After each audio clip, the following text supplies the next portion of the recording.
une fois que tu as ton four, ton évier, ton frigo, ton machin, il n'y a plus de place pour mettre une table. Donc tu manges debout comme les chevaux.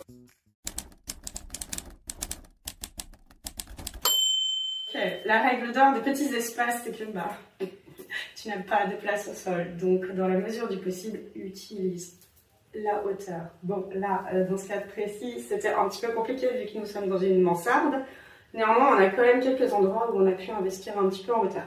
Donc par exemple, je me suis dit, au-dessus du micro-ondes, il y a pas mal de place. On va pouvoir mettre par exemple tasse à café avec le pot de sucre, tous les petits trucs à épices. Je ne sais pas si vous avez ça chez vous aussi. J'ai mis des étagères. On aurait pu même la mettre un peu plus basse, en mettre une deuxième juste au-dessus si ça avait été vraiment des toutes petites choses. Donc vraiment essayer d'utiliser le plus possible la hauteur. Pareil pour les lampes de chevet, en fait je me suis dit que ça allait vachement habiller la mansarde de les mettre de manière aérienne comme ça. Alors, le propriétaire voulait absolument un bureau. Le propriétaire voulait beaucoup de choses.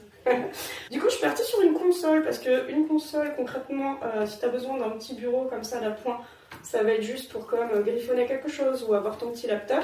Et une console en général ça fait 35 cm de profondeur. Donc ça te permet d'avoir de quoi t'asseoir pour pouvoir écrire ou que sais-je, ranger quelques papiers. Et puis j'ai choisi un fauteuil super moelleux. Tu sais, c'est le fauteuil du Dr Mad. Parce que quand j'étais petite, j'adorais le Dr Mad. Ce qui est vraiment sympa avec ce fauteuil, c'est que c'est un basique. En termes de texture, de couleur, il va n'importe où. Il est bien confortable et du coup c'est ultra facile de lui faire un demi-tour et de pouvoir être tourné vers la télé, d'immeuble télé. Bon, le problème, comme tu peux le voir, c'est que là, si je me rappelle bien, on a 36 de profondeur et ici à peine 1 mètre.